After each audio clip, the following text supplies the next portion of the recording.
আমার ব্যালকনিতে অনেক সুন্দর সুন্দর আমি আগে ফুলের চারা লাগাতাম, এখন ফুল গাছ বাদ দিয়ে প্রায় আমি সবজি ফল এগুলাই লাগাচ্ছি।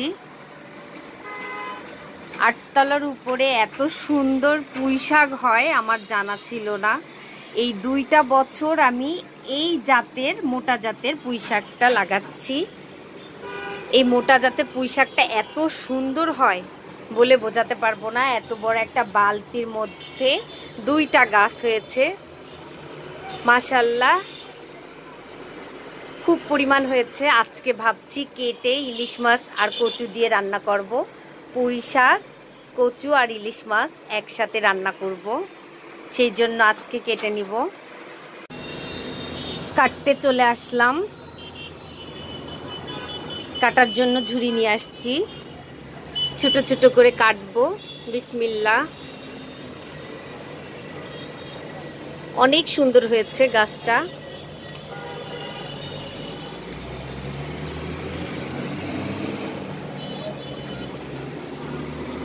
মাশাআল্লাহ মাশাআল্লাহ, বেশ মোটা হয়েছে।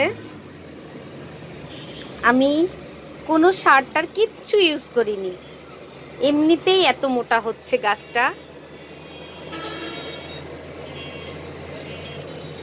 অনেক বড় লং হয়েছিল, আজকে কেটে নিচ্ছি, অনেক বড়।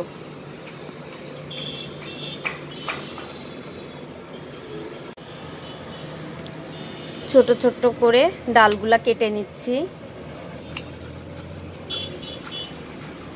আবারও এখান থেকে হয়ে যাবে, যতই কাটবো ততই হবে। মাশাআল্লাহ আলহামদুলিল্লাহ, এত সুন্দর প্রতি বছর এই শাকটা হচ্ছে। পুঁই শাকটা একদম মোটা জাতের পুঁই শাক, আর এত বড় পাতাগুলা আমার হাতের থেকেও বড়, আমার হাতের থেকেও বড়। এই যে অনেক বড় বড় হচ্ছে। আজকে অনেকগুলা কাটিং করে নিলাম, শীতকালে আবারও হবে, অনেকগুলা হবে। আর শীতে যেহেতু ফল হয় প্রতি বছরই এখন হচ্ছে, এই 2 বছর এক একটা পাতা কত বড়।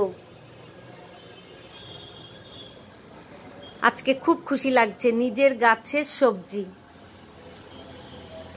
এইভাবে আমার নিজের গাছের সবজি হারভেস্ট করতে খুব ভালো লাগে। আমার খুব ইচ্ছা নিজের বাড়ির ছাদেও এইভাবে গাছ লাগাবো, কিন্তু বাড়িতে যেয়ে থাকা হয় না, সেই জন্য গাছ লাগানো হয় না। সেই জন্য ইচ্ছাটা পূরণ করি নিজের 8তলার বাসার বারান্দাতে। প্রতি বছর আমি সব ধরনের সবজি টুকটাক লাগানোর চেষ্টা করি। মরিচ, তারপরে নাগামরিচ, পুঁই শাক, ড্রাগন, এগুলো আমার হয়ই। আমি প্রতি বছর সিমও তুলি, সিমও লাগাই। আমার নিজের সবজি হারভেস্ট করতে খুব ভালো লাগে।